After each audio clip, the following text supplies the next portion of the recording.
மாட்டார்கள்.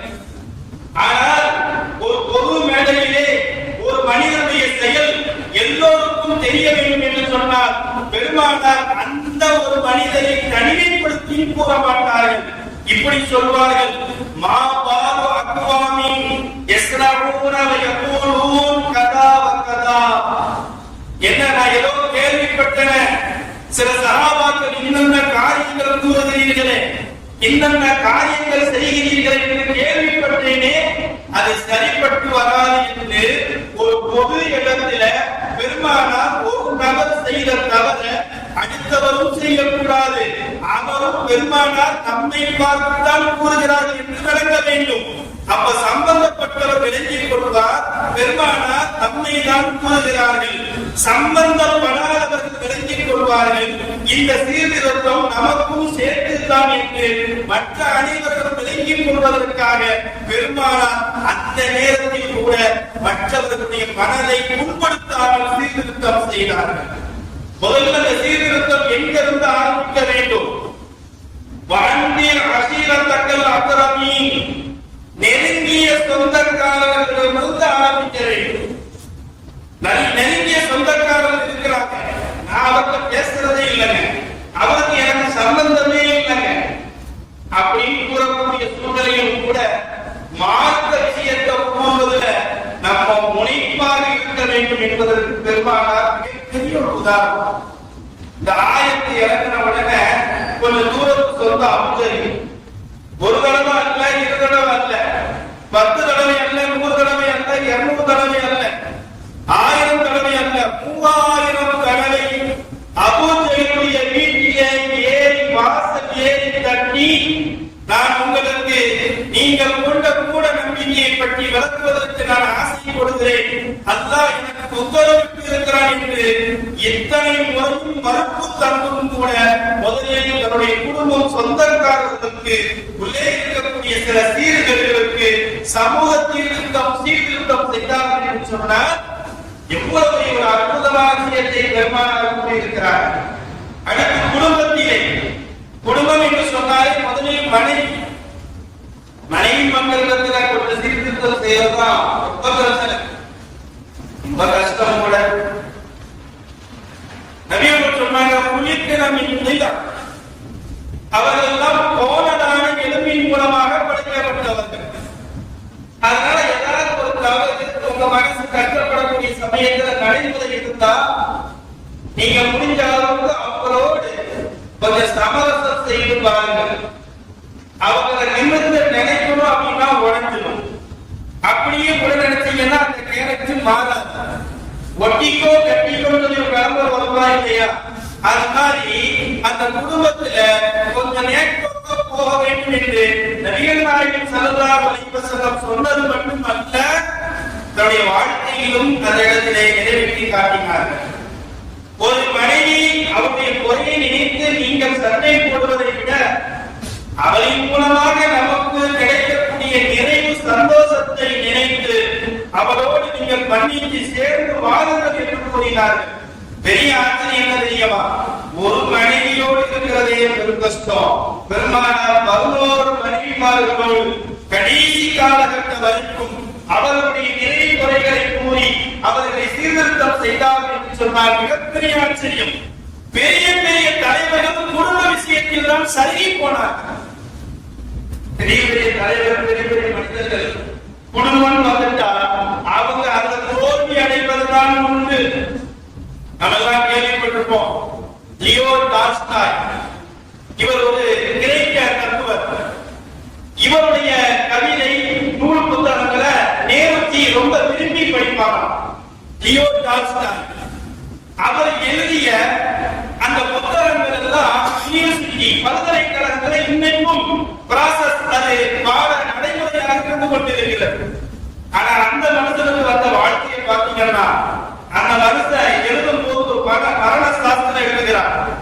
என்ன எழுதுகிறார் என்று சொன்னால், if I died, don't hand over my dead body to my wife.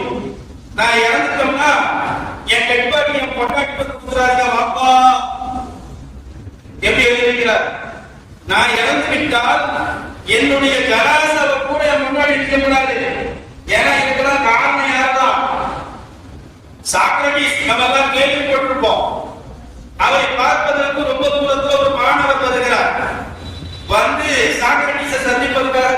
வாசல்ல போன உடனே பாத்திரங்கள்லாம் வெளியே வந்து பறக்குது. ஒவ்வொரு பாத்திரமா வந்து உடையுது. ஆடி போயிட்டாரு. ஏங்க எவ்வளவு பெரிய காத்து அடிச்சாலும் எவ்வளவு பெரிய சூறாவளி அடிச்சாலும் அங்க இருக்கக்கூடிய பாத்திரமா அங்க வரும். இப்ப சாக்கடை சொன்னாங்க, இப்பதான் இடி இடிச்சிருக்கு, இன்னும் கொஞ்ச நேரத்துல அடமலை வரும், கவலைப்படாத. வந்தவர் உடனே ஓடிட்டார். ஏன் ஓடுறீங்க? இல்ல அடமலை உங்களை வந்து தாக்கலாத வச்சது இல்ல, அப்பாவி அடமலை என்னைக்கு நின்றுடக்கூடாது, தாக்கிடக்கூடாது. அதனால உங்க சகவாசம்லாம் நம்ம வெளியே வந்து தான் பார்க்கணும். நீங்களே அனுபவிச்சுக்கோங்க. தோத்து போனவர்கள் அதிகம் நபர்கள்.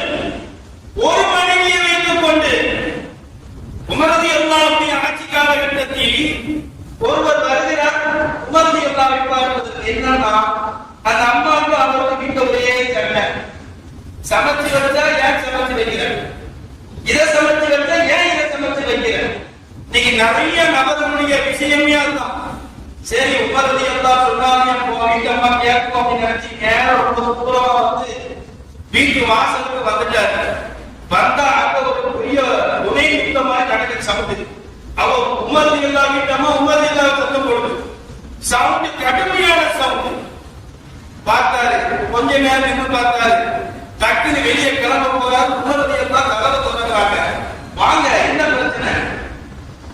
உங்களுக்கு நான் எவ்வளவோ பரவாயில்லை, உங்க வாழ்க்கைக்கு என் வாழ்க்கை எவ்வளவோ தேவை, அது சம்பந்தம் கிளம்புறேன். இல்ல அந்த காரணத்தை சொல்லுங்க. இல்லைங்க எனக்கு பிரச்சனை உங்களுக்கு வந்தா உங்களுக்கே பிரச்சனையா இருக்கும் போது நான் இப்படியே உங்கள்கிட்ட சொல்லுவேன். அதை ஏங்க என் வாயால கேட்கிறீங்க? பெருமானார் ஸல்லல்லாஹு அலைஹி வஸல்லம் அன்பு நேசர் உமர் சொன்னார்கள், அவங்க வந்து காலையில எழுந்து சமைத்து தரக்கூடிய 3 வேளைக்கும் சமைத்து தரக்கூடிய சமையல்கார், நம்முடைய பிள்ளைகளை வளர்க்கக்கூடியவர்கள், நம்முடைய துணிகளை துவைக்கக்கூடியவர்கள், மிகப்பெரிய ஒரு சந்தோஷத்தை வழங்கக்கூடியவர்கள். அவங்க சில சமயத்தில் அவங்க ஏதாவது கோவப்பட்டா கொஞ்சம் சரிக்கிட்டு போனதாக வாழ்க்கை போகும் என்று உமர் ரலியல்லாஹு அன்ஹு அவர்கள் கூறினார்கள். அப்படிப்பட்ட ஒரு மனைவியை வைத்தே பெரும் பெரும் தலைவர்கள் அவதிப்படக்கூடிய சமயத்தில் பெருமானார் ஸல்லல்லாஹு அலைஹி வஸல்லம் 11 மனைவிமார்கள் அவர்கள் செய்யக்கூடிய ஒவ்வொரு சின்ன சின்ன தவறுகளையும் நவீனமாக சீர்திருத்தம் செய்கிறார்கள். ஹதீஸில் பார்க்கலாம், பெருமானார் ஸல்லல்லாஹு அலைஹி வஸல்லம் அவர்கள் மஸ்ஜித் நபவியிலே பாட்டுதோறும் இஹ்திகாஃப் இருப்பார்கள். அப்ப இஹ்திகாஃப் இருக்கும்போது ஆயிஷா அம்மா வந்து இந்த வருஷம் நான் உங்க கூட உட்கார்ந்துருக்கேன், ரொம்ப ஆசையா இருக்கு அப்படின்னா, சரிம்மா நீங்களும் என் கூட உட்கார்ந்து போங்க. பெருமானார் வீட்டுக்கு போயிட்டு மலையாளத்துல வந்தா 50 மணிக்கு உட்கார்ந்துருக்காங்க. என்ன ரோதனையா போச்சு, நாளைக்கு இதுவே ஆதாரமா இருப்பாங்க. பெருமானார் சொன்னா நேரம் அந்த 10 மணிக்கு போய் நான் உங்ககிட்ட சொன்னேன், நான் ஆயிஷா மாட்ட மட்டும் தான் சொன்னேன், நீங்க ஏன் இருக்கீங்க அப்படின்னு கேட்டா, அப்ப நாங்கெல்லாம் மனைவி இல்லையோ அப்படின்னு கேட்டோம். ஆயிஷா மாட்ட போய் நீ மட்டும் தான் என்கிட்ட அனுமதி கேட்டீங்க, நீங்க மட்டும் தான் இருக்கணும் அவங்க ஏன் சொன்னீங்க, அன்னைக்கு சொல்லிட்டு போயிருக்கீங்க, நான் வருஷம் அவங்க கூட தான் இருக்கணும் அப்படின்னு அவங்க சண்டை பண்ணுவோம். இப்போ இந்த புதிய செயலை தடுக்கணும், அவங்க மனசு உண்டாக கூடாது. இப்ப நிறைய வீட்டுக்காரங்க அப்படிதான் நினைச்சுக்கிட்டு இருக்கிறோம். நம்ம வீட்டம்மாலாம் பாத்தீங்கன்னா முன்னாடி பெரியவங்க கிட்ட கேட்பாங்க, சாப்பாடு சமைக்கிறதுக்கு ஏதாவது மெனு கேட்பாங்க, அப்படிலாம் கிடையாது, எல்லாம் போனதான். மக்ரூம் கீ அல்வா அப்படின்னு ஒரு புதுசா புருஷனை கவர்க்கணும்னு சொல்லி அதை என்னென்னமோ பார்த்து நம்மளை பாடாப்படுத்தி இந்த பெரிய பெரிய விஞ்ஞானிகள் ஒரு எலிக்கு உணவு வந்து டெஸ்ட் பண்ண தெரியுமா, உயிரோடு இருக்கா இல்லையா, அது மாதிரி அவங்க சமைச்சு நம்மகிட்ட மக்ரூம் கீ அல்வா எங்களை புதுசா தயாரிச்சிருக்க சாப்பிடுங்க சொல்லக்கூடாது, சிரிச்சுக்கிட்டே சாப்பிடணும், வேண்டாம்னு சொல்லிடக்கூடாது. சாப்பிட்டு எப்படிங்க இருக்கு, நல்லா இருக்கு, உங்க அப்பா அம்மா குட்டியா கொடுங்க, சரி வீட்டு போகாத. இப்படி எல்லா சோதனைகளும் இருக்கு. இப்ப நபி அவர்கள் சொன்னாங்க, என்ன இந்த உட்கார்ந்து இருக்கீங்க, நான் இந்த வருஷம் இடத்தை எழுத்திக்காக இருக்கலாம். ஒரே போல் போட்டாங்க. நான் இந்த வந்து எழுத்திக்காக இருக்கிறேன் யாரும் அந்த பிரச்சனை அங்கேயே முடிந்து விட்டது. இதே போன்று பெருமானார் சிறுவர்களிடத்திலே பிள்ளைகளிடத்திலே சீர்திருத்தம் செய்தார்கள். நபி அவர்கள் ஒரு வழியா போயிட்டு இருக்கிறாங்க. ஒரு சிறுவர் செய்து இருக்கிறாருன்னு சொன்னா ரோட்ல நிற்கக்கூடிய ஒரு பேரிச்ச மரம், பொதுவான மரம், கல்ல தூக்கிட்டு எரிந்து அதை பறிக்கின்றார். இப்ப நம்ம என்ன சொல்லுவோம், சின்ன பையனா இருந்தா பாப்பமா சொல்லி கொடுக்கலையா, இப்படி கல்வி எரியா மேலப்பட்ட எடுத்துட்டோம். ஆனா அதை எடுத்தீங்க ஏன் மேலப்பட்டு கல்லு. அப்ப நம்ம சொல்லும் போது வேலையை பார்த்து போகணும். நம்ம பிள்ளைதான் ரொம்ப தெரியும். அவங்க சீர்திருத்தது ரொம்ப கஷ்டம். ஒன்னாந்ததுல கிரிக்கெட் விளையாடிட்டு இருந்தாங்க. போன வாரம் நானும் சொல்லி இது பண்ணிட்டே இருந்தேன். என்னோட தலைவராம கிரிக்கெட் விளையாடிட்டு சொல்லி வீடியோ எடுத்து போட்டோ எடுத்து போட்டோ எடுத்த உடனே பயங்கரமான பார்த்த பாப்பாட்ட காட்டுறதுக்காண்டி நேர ஓடி வந்தான். அசத்து இப்ப எடுங்க, கொஞ்சம் ஜூம் பண்ணி எடுங்க, அந்த கேமரா கொஞ்சம் அடுத்து தொடர்ச்சி எடுங்க. அவன் நமக்கே சொல்லிட்டா நல்லா இருக்கு, எந்த நாள் கிரிக்கெட் விளையாடணும்.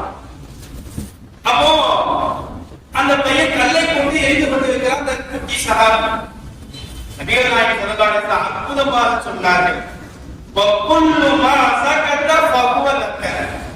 எப்பா தம்பி, இது பொதுவான மரம், கீழே சிந்தி கிடக்கக்கூடிய பேருந்து பழத்தை பற்றி எடுத்து சாப்பிடுங்க. நீங்க கல்லை எரிந்து பறிக்கலாம், ஆனா யாரும் மண்டையாவது உடைந்து யாரும் கண்டையாவது பேர்த்து படாத இடத்தில பட்டுவிடும். அதனால நீங்க கீழே கிடக்கிறத மட்டும் எடுத்து சாப்பிடுங்க என்று சொல்லி அந்த சிறுவரை சீர்திருத்தம் செய்வார்கள். இன்னைக்கு உளவியல் வல்லுநர்கள் சொல்றாங்க, நம்முடைய பிள்ளைகள் எல்லாம் ரொம்ப சீர்கெட்டு கிடக்குதுன்னு சொல்றோம். அதுக்கு மொத்த காரணமே பெற்றோர்கள் தான். ஏன்னா பிள்ளைகளை எப்படி ஹேண்டில் பண்ணணும்னு சொல்லி இன்னும் நிறைய நபர்களுக்கு தெரியவில்லை என்று உளவியல் வல்லுநர்கள் சொல்றாங்க. உங்க பிள்ளைகளை ஒரு நாளைக்கு 3 முறை முகம் கொடுத்து பேசுகிறாங்க, பாசமா பேசுகிறாங்க. அது எப்படி பேசுறது வெளிநாட்டுக்கு பார்க்க முடியும். அதனால போன்ல பாசமா பேசு.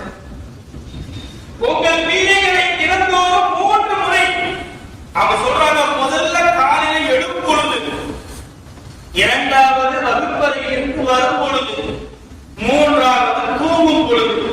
இந்த 3 முறைகள்ல உங்க பிள்ளைகளை நீங்க பாசமா பேசி காலையில தொழுகைக்கும் பள்ளிக்கூடத்திலிருந்து வந்த பிறகு இன்னைக்கு என்ன நடந்தது, என்ன படிச்சது, நீ என்ன செஞ்ச, சத்தம் போட்டாங்களா அப்படின்னு கேட்கும் போது அந்த பிள்ளை அடுத்து நம்ம எந்த செய்தியை செஞ்சாலும் அம்மா கேட்போம். அதனால தவறா இருந்த அம்மா திட்டும் என்று அந்த பிள்ளைகள் சீர்திருத்தம் செய்யும், சீர்திருத்தம் பெறும் என்று கூறுகிறார்கள். அதோடு மட்டுமல்லாம ஒரு நாளைக்கு நீங்க 7 தடவை பிள்ளைகளை தொட்டு பேசுங்க, முகம் கொடுத்து பேசுங்க என்றெல்லாம் உலகில் கூறுகிறார்கள். பெருமானார் ஸல்லல்லாஹு அலைஹி வஸல்லம் அவர்கள் நமக்கு அற்புதமான விஷயத்தை எல்லாம் கற்றுக் கொடுத்தார். அதோடு மட்டுமல்ல, வாலிபர்களை பெருமானார் எப்படி சீர்திருத்தம் செய்தார்கள். சவ்வாத் என்பது ஜுபைர் என்று ஒரு சஹாபி, வரலாற்றை பார்க்கலாம். சவ்வாத் என்பது ஜுபைர் ஒரு யுத்தத்துக்கு பெருமானார் ஸல்லல்லாஹு அலைஹி வஸல்லம் அவர்கள் சென்று வருகின்ற சமயத்துல ஒரு இடத்துல தங்கும் பொழுது பெருமானாருடைய அந்த சபையில காயப்பட்டவர்களுக்கு மருந்திடுவதற்காகவும் தானித்தவர்களுக்கு தண்ணீர் கொடுப்பதற்காகவும் பெண்களை அழைத்து வருவார்கள். அப்ப அந்த மாதிரி சமயத்துல ஒரு இடத்துல முகாம் இருக்கும் போது பெண்கள் எல்லாம் ஒன்று கூடி சமைத்துக் கொண்டிருக்கிறார்கள். இந்த வாலிப சகாபி சவ்வாத்தின் சுவை சுத்திகிட்டி பார்த்தாங்க. இந்த சகாபி இல்ல சித்தமுள்ளதான நேர பெண்கள் பேசக்கூடிய இடத்துல வேலைக்கு போறாங்க. நேர பெண்கள் இடத்துல கூட்டம் கொஞ்சம் கூட இருப்பாங்க. பெரும்பாலும் கூட வந்துட்டாங்க. இவருக்கு அப்படியே வீட்டி போட்டு பெருமானார் வரமாட்டார்கள் நினைச்சோம். என்ன சொல்ல அப்படின்னு திகைத்துக் கொண்டே இருக்கிறான். உடனே பெருமானார் கேட்டாங்க, சவ்வாத்தே இங்க என்ன வேலை, சவ்வாத்தே இங்க என்ன வேலை? அவருக்கு பதில் சொல்ல முடியல. அப்படியே சொல்ல முடியுமா? நம்ம நாட்டில் இல்லாது நம்ம பிள்ளைகள் தெளிவா சொல்லுவோம், பாப்பா நீங்க கொண்டு போகாத, இந்த தெருல இந்த குடும்பத்துல இந்த வீட்டுல ஒரு பொண்ணு இருக்கும், மூத்த பிள்ளை பார்க்காத, இளைய பிள்ளை பார்த்து நம்ம ஊர் சொல்ல வெளியே சொல்றேன். ரொம்ப விவரமான இளைஞர்கள் என்ன சொல்றேன்னு தெரியல அவருக்கு. என் ஒட்டகம் காணாம போச்சு, அதை தேடி வந்துட்டு ஒரே வார்த்தை, என் ஒட்டகம் காணாம போச்சு தேடி வந்து கேட்டான். இப்ப நபி அவர்களுக்கு தெரிந்து விட்டது இவர்கள் பொய்யலாம் சொல்றாரு, ஆனா இந்த காரியத்தை அடுத்து செய்யக்கூடாது, எப்படி சீர்திருத்தம் செய்யுது. பெருமானார் ஸல்லல்லாஹு அலைஹி வஸல்லம் சொன்னாங்க, ஒட்டகம் கிடைச்சா சொல்லி கொடுப்பாங்க, லாகாய்த்தாரா ஒன்றும் செய்ய முடியல. ரொம்ப நேரம் கழித்து பெருமானார் ஸல்லல்லாஹு அலைஹி வஸல்லம் அதே என்ன சொப்பாத்த பார்த்து கேட்கிறாங்க, மா ஃபஅல ஷராத பி ஜமலிக, எப்பா காணாம போன ஒட்டகம் கிடைச்சிருச்சா? இவருக்கு பதில் சொல்ல முடியல. வலைவீசி தேடிக்கொண்டிருக்கிறேன். ஒரு பொய்ய வரைக்கும் எத்தனை பொய் இந்த தேடிக்கிட்டு இருக்க யார சொல்லலாம். இவர் என்ன நினைச்சாங்கன்னா பெருமானார் அப்படியே விட்டுருவாங்க அப்படின்னு நினைச்சிட்டாங்க. அங்க இருந்து கிளம்பி மதீனாவுக்கு போய்கிட்டே இருக்கும்போது கேட்கிறாங்க, யா அம்மா மா ஃபஅல ஷராத ஜமலிக, பவாத காணாம போன ஒட்டகம் கிடைச்சுன்னு சொல்லுவீங்களா? யார சொல்லலாம், தேட சொல்லியிருக்கேன், கொஞ்சம் அவகாசம் கொடுங்க அப்படின்னு மனசு நினைச்சுக்க. வெளியும் சொல்லிட்டார், மதீனாவுக்கு போயிடுச்சு. பெருமானார் ஒரு நாள் அப்படியே விட்டுட்டாங்க. இவருக்கு சந்தோஷம், பெருமானார் மறந்து விட்டாங்க என்று சுபூத் சொல்லிட்டு வர உள்ள வந்தன, யா சபர் மா ஃபஅல ஷராத ஜமலிக, என்னாச்சு இவ்வளவு நாள் ஒட்டகம் கிடைக்கல? இவருக்கு அப்படியே என்ன சொல்லணும் தெரியல. ஆனா பேசாம உங்களையெல்லாம் பார்க்கணும் தெரியா போனது. ரசூலுல்லாஹி திரும்ப திரும்ப கேட்கிறாங்க, அதை சொன்னா அசிங்கமா நினைப்பாங்கன்னு சொல்லிதான் இதை சொல்லி தப்பிக்கலாம் நினைச்சேன். ஆனா பெருமானார் இதை விடுற மாதிரி தெரியலையே அப்படின்னு நான் தேடிக்கொண்டிருக்கிறேன். ஒவ்வொரு வக்துக்கும் ஜும்மாவுக்கும் இவர் அதனால என்ன செஞ்சாருன்னா, கரெக்டா காம சொல்லும் போதுதான் வீட்டுல இருந்து கிளம்புவார். சலாம் கொடுத்த உடனே கிளம்பிடுவார். அந்த நடைமுறையில நம்முடைய வாலிபர்களும் பெரியவர்களும் செய்யறாங்க. ஒரு எதுக்குமே ஒரு எடுத்துக்காட்டு காட்டுதா, எல்லாம் ஹவ்வாருடைய பரம்பரை நினைக்கிறேன். எல்லா வழியாலையும் பாருங்க, காம சொல்லும் போது வந்துருவாங்க. இமாம் 2 ஜாம் கொடுக்கும்போது யாருமே இருக்க மாட்டாங்க. என்னதான் நாங்கள் ஹவ்வா பரம்பரை, நீங்க அப்படி சொல்றது ஆரம்பிக்கிறது பலியாதல் இல்லை. ஆனா என்ன பிரச்சனை ஆகும் தெரியுமா, இவர் அப்படியே வந்து கடைசியில காம சொல்லக்கூடிய நேரத்தில் தவறு விட்டு சொல்வதை நேரத்தை போயிருச்சு. அப்படி வந்து பெருமானார் இல்லையா உட்கார்ந்துட்டாங்களா? பெருமானார் இல்ல. சரி, அல்லாஹ் அக்பர் தக்பீர் கட்டிட்டாங்க. தக்பீர் கட்டிட்டு அல்லாஹ் சூரா ஓதுறாங்க. தெரியும், 14 போனா தெரியும். பலியாசத்துக்கு பக்கத்துல ரசூலுல்லாஹ் வீட்டு கதவு திறந்து எப்படி சீக்கிரம் போடுவார், பெரிய சூரா ஓதுவார், தெரிஞ்சது பெரிய சூரா ஓதுவார், கடுமையான பெரிய சூரா. அல்ஹம்துலில்லாஹி ரப்பில் ஆலமீன் ரஹ்மானிர் ரஹீம். என்ன சூரா ஓதுறாங்க ரசூலுல்லாஹ் போலவாறு தெரியல. கடைசியில என்னதான் சொல்றாங்க, பக்கத்துல உட்கார்ந்துட்டு சத்தத்தோட சொல்றாங்க, இன்னைக்கு ஹவ்வா செய்யற ஒரு முடிவு தெரியாம இடத்துக்கு போக மாட்டாங்க.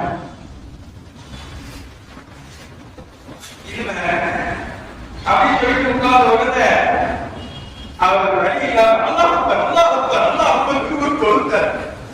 நான் ரசூலல்லாஹ் என்னை மன்னிச்சுக்கோங்க, தெரியாம வந்துட்டேன், எனக்கு ஒட்டகம் கிடையாது, மட்டும் ஒட்டகத்தையே நான் பார்த்ததில்லை, நல்லா இருக்கு தெரியாம சொல்லிட்டேன் இப்படியா அப்படின்னு சொல்லி அந்த மனிதன் தன்னுடைய தவறை உணர்ந்து மீண்டும் அந்த தவறை செய்ய முடியாத அளவுக்கு பெருமானார் ஸல்லல்லாஹு அலைஹி வஸல்லம் சீர்திருத்தம் அவ்வளவு அற்புதமாக இருந்தது.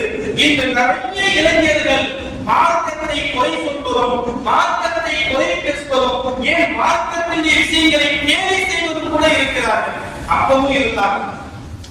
புனே இருக்கோம், புனேக்கு போயிட்டு பெருமானார் ஸல்லல்லாஹு அலைஹி வஸல்லம் திரும்பி வராங்க. வருகின்ற சமயத்தில் ஒரு இடத்துல முகாமிடுறாங்க. புனேயினுடைய வீரியம் உங்களுக்கு தெரியும்.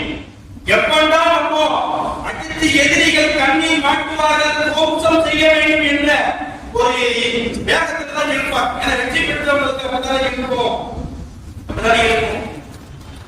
அந்த மாதிரி இருக்கும்போது ஒரு இடத்துல முகாமிட்டு தொழுகைக்காக பார்த்து சொல்றாங்க.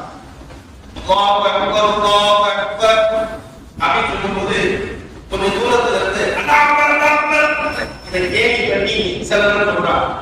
வாலிபர் அல்லாஹ் அக்பர் அல்லாஹ் அக்பர் அஷ்ஹது அல்லா இலாஹா இல்லல்லாஹ் அதே மாதிரி கேள்வி சொல்றாங்க. பெருமானார் ஸல்லல்லாஹு அலைஹி வஸல்லம் அவங்க பாக்கலாம் முடிச்சது வந்து அதை பார்த்துக்கணும். அந்த இடத்துக்கு கொஞ்சம் முன்னோக்கி தள்ளி ஒரு 10 இளைஞர்கள், இன்னொரு அறிவிப்புல 5 இளைஞர்கள் என்று வருகிறது. அம்புதையும் முடிச்சுட்டு பெருமானார் ஸல்லல்லாஹு அலைஹி வஸல்லம் சபையில நிறுத்தி பெருமானார் கேட்டாங்க, யார் இந்த காரியத்தை செய்தது? எல்லாருக்கும் பயம். ஏற்கனவே யுத்தத்துக்கு போயிட்டா வந்துக்கிறாங்க, நம்மள சத்தம் பண்ணிடுவாங்க, ரத்தம் போயிடும், அதனால நமக்கு சத்தம் வராது, அதனால பேசாம ஒத்துக்கொள்ளணும்னு சொல்லி ஒவ்வொருவரும் ஒத்துக்கிறதுக்கு நினைச்சாலும் பயப்படுறாங்க. நான் இல்ல பெருமானார் ஸல்லல்லாஹு அலைஹி வஸல்லம் சொன்னாங்க, இங்க வாங்க, ஒவ்வொரு ஆளா வாங்க சொல்லுங்க. யார் சத்தம் போட்டாங்க தெரியலையா, ஒவ்வொரு ஆளா வாங்க சொல்லுங்க அப்படின்னு சொல்லும் பொழுது மாட்டினவர் பின்னாடி தான் போனார். ஏன்னா அவருக்கு தெரியும் நம்ம முதல்ல போற மாட்டிக்கணும், நம்ம முதல் போய் அங்க ஒப்பந்த தப்பிச்சுக்கலாம் சொல்லி அவர் பின்னாடி ஒவ்வொரு நீங்க ஒவ்வொரு வந்து ஒவ்வொரு போயிட்டாங்க. இவர் இல்ல, கடைசியில இவர் சொல்லும் போது பெருமானார் புரிஞ்சுக்கிட்டாங்க, நீங்க தானே இல்லையா சொல்லுவாங்க, அப்படி செய்யறாரு அப்படின்னு சொன்ன உடனே பெருமானார் தன்னுடைய முபாரக்கான கைய அவருடைய ராசியில அந்த நெற்றி நுனியில வச்சு அப்படியே வச்சு முகத்துல அப்படியே சதுர நெஞ்சத்துல தடைவிட்டாங்க. அவர் சொல்லுகிறார், ஷஅய்து பியதி ரசூலுல்லாஹ்வுடைய அந்த கையினுடைய குளிர்ச்சிய நான் பெற்றுக் கொண்டேன், என்னை அறியாமலேயே எனக்கு ஒரு புத்துணர்ச்சி தோன்றியது. அஷ்ஹது அல்லா இலாஹா இல்லல்லாஹ் வ அஷ்ஹது அன்ன முஹம்மது ரசூலுல்லாஹ் சொல்லிட்டேன். சொன்ன பிறகு பெருமானார் சொன்னாங்க, உங்க குரல் ரொம்ப நல்லா இருக்கு, உங்க குரல் ரொம்ப அழகிய பொருளாக இருக்கிறது. பாம்பை கேலி செய்து கிண்டல் செய்த ஒரு மனிதரை பெருமானார் எவ்வளவு அழகான சிறுகதை செய்தார்கள். இத்தோடு அவர் செய்யவும் கூடாது, சம்மதமும் படக்கூடாது என்று நினைக்கக்கூடிய தலைவர்களுக்கு மத்தியில் பெருமானார் உங்க குரல் அதிகமான சவுத்துல ஆணி உயர்ந்த குரலாகவும் இருக்கிறது, அழகிய குரலாகவும் இருக்கிறது. பாம்பு சொல்லி காட்டுகிறேன் அப்படின்னு கேட்கும்போது பாம்பெல்லாம் தெரியாது, அவன் சொன்னதான் சொன்னேன், அதான் மாட்டிக்கிட்டேன், மன்னிச்சுக்கோங்க, இல்ல நான் சொல்லி தரட்டுமா, நீங்க சொல்றீங்களா அப்படின்னு கேட்கும்போது நீங்க சொல்லிட்டா நான் கண்டிப்பாக சொல்லுவேன். பெருமானார் ஸல்லல்லாஹு அலைஹி வஸல்லம் அவர்கள் எவ்வளவு நேர்த்தியாக சொல்லி இருக்கிறார்கள். அல்லாஹு அக்பர் அல்லாஹு அக்பர் என்று கடைசி லா இலாஹா இல்லல்லாஹ் வரைக்கும் சொல்லி கொடுத்து அதே மாதிரி அவர் சொன்ன உடனே பெருமானார் ஸல்லல்லாஹு அலைஹி வஸல்லம் சொன்னாங்க, மக்கா பள்ளிக்கு இந்த இடத்துல நீங்க தான் போறீங்க. மக்கா பள்ளியில அவர் காட்டி போகும்போது நானே 15 வருஷமா இப்போ 8000 வருஷம் இருக்கிறேன், அந்த வேலைக்குமா வளர முடியும். மக்கா நகரம் மஸ்ஜிதுல் ஹரம், இந்த பள்ளிக்கு நீங்க தான் இதெல்லாம் வாக்கு சொல்லணும். அவருடைய பெயர் அபூ மஹ்தூரா. இன்னைக்கு வரைக்கும் பெருமானாரால் சீர்திருத்தம் செய்யப்பட்ட அந்த இளைஞர்களில் அவருடைய பரம்பரை இன்று வரைக்கும் மக்காவிலே வாக்கு சொல்லிக் கொண்டிருக்கிறார்கள் என்று சொன்னால் பெருமானாருடைய அந்த நேர்த்திய சீர்திருத்தம் எந்த அளவுக்கு இருந்தது என்பதை நாம் புரிந்து கொள்ள வேண்டும். அன்புக்குரிய அல்லாஹ்வின் நல்லடியார்களே, அனஸ் ரலியல்லாஹு சொல்றாங்க, சதித்து அஷரசினி, நான் 10 ஆண்டுகளாக பெருமானாருக்கு பணிவிடை செய்திருக்கிறேன். பெருமானார் இப்பொழுதுமே என்ன அதற்கக்கூடிய குரல்ல மிரட்டக்கூடிய முகத்துல அவருடைய கையாளல மாறாக ஏன் இதை செய்தார், ஏன் செய்யவில்லை என்று கேட்கவில்லை. மாறாக யாராவது புகார் சொன்னார், எப்பவும் பார்க்கத்தில் என்ன விதி இருக்கிறதோ அதுதான் நடக்கும் என்று பெருமானார் என்னை சீர்திருத்தம் செய்தார்கள் என்று கூறினார்கள். அன்புக்குரிய அல்லாஹ்வின் நல்லடியார்களே, பெருமானாருடைய சீர்திருத்தத்தின் காரணமாக இஸ்லாமிற்கு அதிகமான வந்தவர்கள் அதிகந்தவர்கள். நல்லம் கேள்விப்பட்ட ஒரு செய்தி, மஸ்ஜித் நபவியிலே திடீரென்று ஒருவர் சிறுநீர் கழித்துக் கொண்டிருக்கிறார். ஒரு அழகாக இருக்கிறது, எல்லாருக்கும் சரியான கோபம், நேராக செய்கிறார்கள், ஓடி போய் அவர் அடிப்பதற்காக செல்கிறார்கள், விளக்குவதற்காக. அவரை நீங்கள் இடைநிறுத்தம் செய்யாதீர்கள். எவ்வளவு பாருங்க, அங்க திருத்தக்கூடிய முறையும் இருக்கிறது, அவர் உடல் ஆரோக்கியத்தில் கவனம் செலுத்தக்கூடிய முறையும் இருக்கு. இன்னைக்கு நிறைய நபர்கள் சிறுநீரை அடைப்பதன் மூலமாக ஏற்படக்கூடிய விளைவுகள் இன்று மருத்துவர்கள் இன்று நிரூபிக்கிறார்கள். தவறே செய்தாலும் சரி, அவரை நீங்கள் சிறுநீர் கழிக்கும் போது தொந்தரவு கொடுக்காதீர்கள் என்று சொல்லி கொஞ்ச நேரம் கழித்து இருந்த பிறகு பூர்வாலி தண்ணீரை ஊற்றி என்ன செஞ்சாங்க, சுத்தம் செய்ய சொன்னாங்க. கடைசியாக சொன்னாங்க, இது சிறுநீர் கழிப்பதற்காக வேண்டி அமைக்கப்படல, இங்க திக்ர் திலாவத்துக்காகத்தான், எனவே செய்யக்கூடாது என்று சொன்னார்கள். அன்புக்கினி அல்லாஹ்வின் நல்லடியார்களே, இன்னொரு அறிவிப்பில் வருகிறது, இந்த யூதர் இந்த செய்தியை கேட்டு அவருடைய ஊருக்கு போய் 300 யூதர்கள் வந்து பெருமானாருடைய இந்த அழகிய சீர்திருத்தத்துடைய அழகிய தன்மையின் காரணமாக 300 நபர்கள் இஸ்லாமில் ஏற்றுக்கொண்டார்கள் என்று சொன்னார். நான் ஏற்கனவே சொன்னதை போல, பல தலைவர்கள் சொன்னதை போல, ரொம்ப குறுகிய 23 ஆண்டுகள்ல சீர்திருத்தம் செய்து இன்றைக்கு வரைக்கும் ப்ராசஸ் நடைமுறையில் இருந்து கொண்டே இருக்கிறது என்று சொன்னார். அந்த அழகிய சீர்திருத்தம் நம்முடைய குடும்பத்தில் வர வேண்டும், நம்முடைய சொந்தத்தில் வர வேண்டும், நம்முடைய மகல்லாவில் வர வேண்டும். அல்லாஹ் இந்த சமுதாயத்தை சீர்திருத்தத்தினுடைய அனைத்து வழிகளிலும் செம்மையாக வளரக்கூடிய பாக்கியத்தை தந்தருள்வாராக. السلام عليكم ورحمة الله وبركاته.